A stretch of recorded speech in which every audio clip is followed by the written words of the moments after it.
Welcome to the Parenting Roundabout podcast. I'm Terri Morrow. And I'm Catherine Haleko. As parents and parenting writers, we can't help but see everything through a parenting lens. But as our kids have become adults, we find ourselves more interested in getting caught up on movies and streaming than on going over the same parenting topics over and over. So since we're pretty sure we can find parenting wisdom anywhere, we're going to talk about what we're watching, what we thought about it, and maybe what we can learn from it, if only what not to do.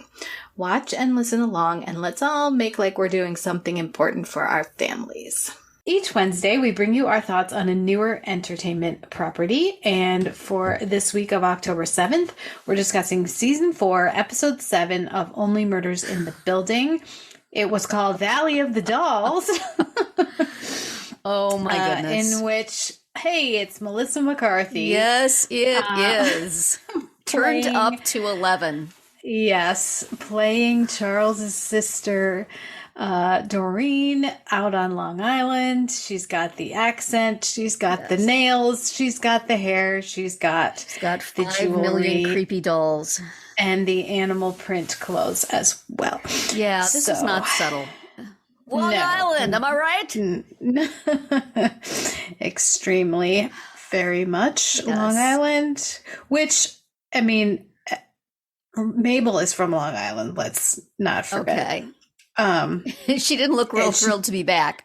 No, she I don't think she was, but I mean, it was her idea to go there. Desire to escape. I think it was Charles's idea to go there, wasn't it? Oh no, he didn't want to go there because because they have a dicey. It matters not. We knew they were going there. Right. So. And of course, as soon as Mabel told Howard that's where they were going, but not to tell anyone. Yeah, that was a bad call. That was a broadcast to the world that this is where they were going. So everybody's there. Yes. The actors are there. Molly Shannon is there having a nervous breakdown. Loretta is there. Loretta shows up. Posing to do Oliver. Finally, these two crazy kids are going to get together. I'm glad they didn't milk the but Melissa McCarthy of it too much. Yeah. Loretta just, went off by herself for a moment and said, wait a minute, I'm Meryl Effin Streep. Right. I get the guy. What the heck? Why am I worried? I'm here without makeup. Come on. I still have these braids going. Yeah. Yes. So that was how lovely for them. But I felt like this was the episode, and I know these things are recorded well in advance, and so not actually responding to tiny little podcasts' concerns. But I felt that this was directly to me in Melissa McCarthy's voice saying, so you like season 1 so much? Well, look at all the holes in season 1 that you missed. Ah, we're so much better. We're so much smarter. Here's just season 1. So it's like, okay, really? Really? Yes, the trio of actors were thrown a bone of like, okay, you guys figure it out. And what they came up with was, this is all unresolved stuff from season 1 and plot holes from season 1 that are leading to what is currently happening. And, I'm not saying there weren't plot holes in season 1. There are plot holes in season 1. Who was paying that much attention to the plot? But this whole episode was it was a lot. It was a lot. It was the half-hour sitcom version of Melissa McCarthy's character. It was just a lot. Everybody was at high pitch. Everybody was, it was overwhelming and exhausting. And, all the problems I've had with the episodes up until now tripled. So you don't like this? Here. Have some Hollywood stuff all over the place. Actors, Hollywood. Being actors. Yeah. It's just like, everybody, all the actors in this are good. How can all these talented people together be so incredibly tiresome? I don't understand. On paper, this looks so good. Yet.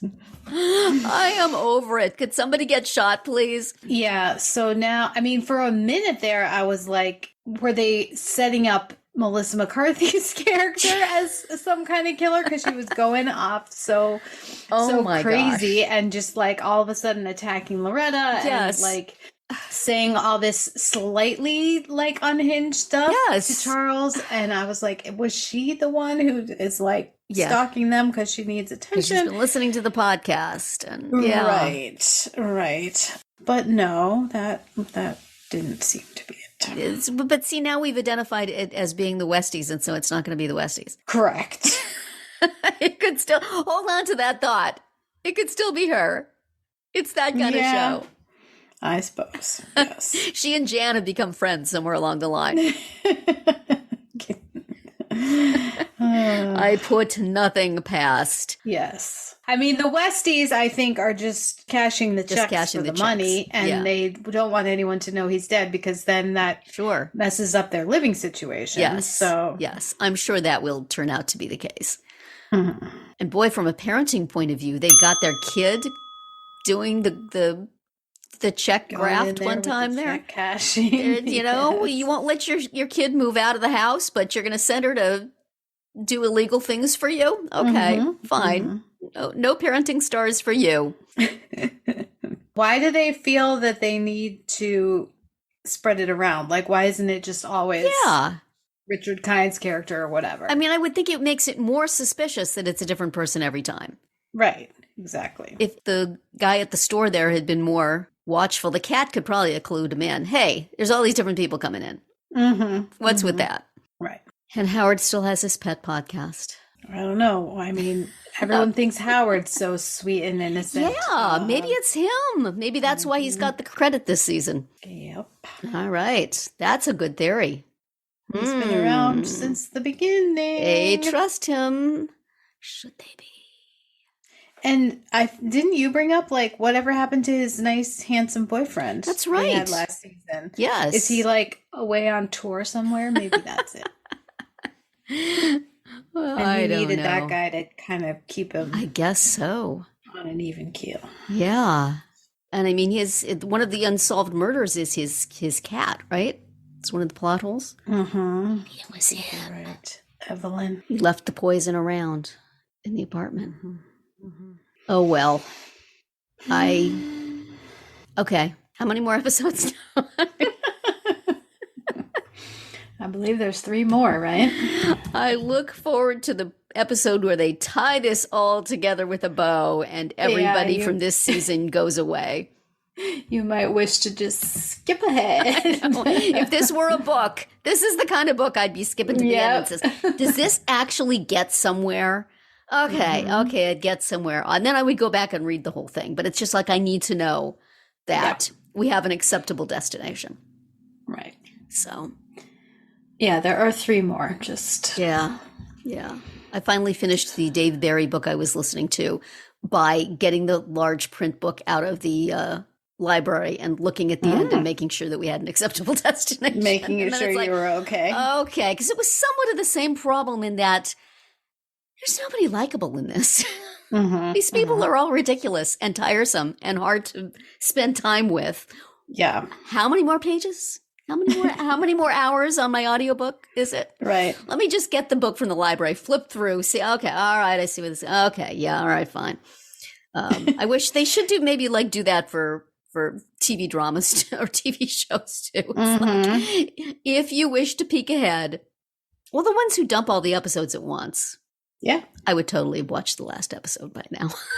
Right. Maybe that's why they don't do it. It's just, I feel like, still feeling like such a Grinch, and I'm glad that other people are enjoying it enormously. Mm-hmm. And, yuck, yuck, yuck. Yep. But also yuck. So. Yes. But, all right. Show us what you got. Let's solve those plot holes. Mm-hmm. Yep, I guess we'll find out. Yeah, I guess we will.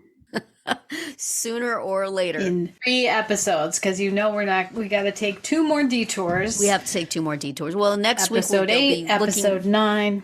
They'll be looking to the Westies and finding out that they did not, in fact, kill anybody. Right. Or try to kill anybody. Right. And that it's still somebody else. We saw Melissa McCarthy's husband for like 2 minutes. What's that guy's thing? It's just the kind of character you could sneak in there, and then it turns out he has a whole backstory. Yeah. Cop, so he could shoot. Well, also, she's dead now, so it's not her, but we did have the whole scene. Nobody is ever dead in TV. We had the whole scene of them blaming their mother for all of their issues. That's right. Maybe she's in the boat. I'm trying to figure this out, though, because if he was 19 and she was a small child, aren't there any kids in between? Yeah. I think she was like 3 or something. I mean, she was very little. So either there's a step-parent situation somewhere along the line there, or they took a long break in between kids. I don't know. I guess we got this one to college, so let's have another one. Yeah. Well, are there other siblings? He mentioned other siblings at any point? I don't remember. And I don't even know if he's ever mentioned her. It was just like, we need a place to go. Because there was the whole thing about his dad in the earlier seasons. That's right. With Shirley MacLaine, right? Right. Yeah. Shirley MacLaine was played Shirley his mom. MacLaine was in this show. I forgot about that. Sorry, Shirley MacLaine. But I don't think it was her that the father was involved with. It was her mother or something, or she was. It was the whole gist of the mystery because it had to do with Bunny. It was a painting, and right. That was season 2. Yeah. Yes, and Cinda Canning's minion, right, turned out to be stole the painting. I don't know. Right. It's a well-oiled machine. This show, just cases, just like that. Yes. Ironclad and goof-proof. Yeah. So clearly it's the actors who are the murderers because they're making up all these problems now with season 1, which was just fine. Look at them sowing doubt. Yes, indeed. We did have Mabel just trying to get something done. And she's like, I need somebody to go take them outside or shake some keys in front of their face. There were a lot of good lines. This was Mabel having a parent moment of like, I just need a Absolutely. minute. Yes. And also on the parenting note, the whole thing of replacing your children with dolls is, taken to a ridiculous degree, but maybe not that unusual. Yeah. A hobby for sure, but. Well, it's also like pets, Yeah. I mean, I think people do that with pets. If they're not into dolls, they might be into cats or dogs or I don't know, hamsters or whatever. Probably not hamsters. Yeah. What was the thing that happened? He pushed her too hard on the swing and she flew off? Yes. Okay. Because we had here's a parenting tip. If you have a slightly older child and a younger child and you have a swing set in your backyard and your older child is swinging vigorously, keep the younger child away because my son just walked right up to the swing set and got kicked in the face. So. Yes. It's a little better than a spleen, but I thought, geez, every place I take him, they're going to ask, look at me funny. Right. Did I hit my kid? Who gave your kid this black eye? Well, it was just his sister. And instead, I would walk into places and they go, oh, what did you do? So, to the kid. So everybody knew that he was sort of a unguided missile and would probably walk into a foot.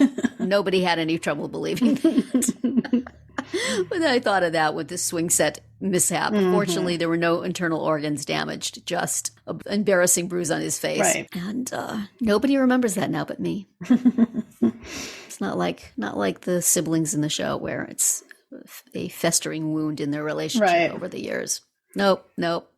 Neither child remembers it. I do. Well, like I said, 2 more detours. Next week, the episode is number 8, and it is called Lifeboat. Alrighty. So we will see you back here tomorrow for our weekly Roundabout Roundup. Thank you for listening. You can find all our episodes on Spreaker, Apple Podcasts, Amazon Music, or wherever you get your podcasts. You can find recaps, links, and an opportunity to comment on our website at parentingroundabout.com. You can also talk to us on our Facebook page, on Instagram, or on Twitter, where you'll find us at Roundabout Chat. And please visit our Amazon shop at amazon.com/shop/mamatude, where you can find links to a lot of the things we've talked about over the years.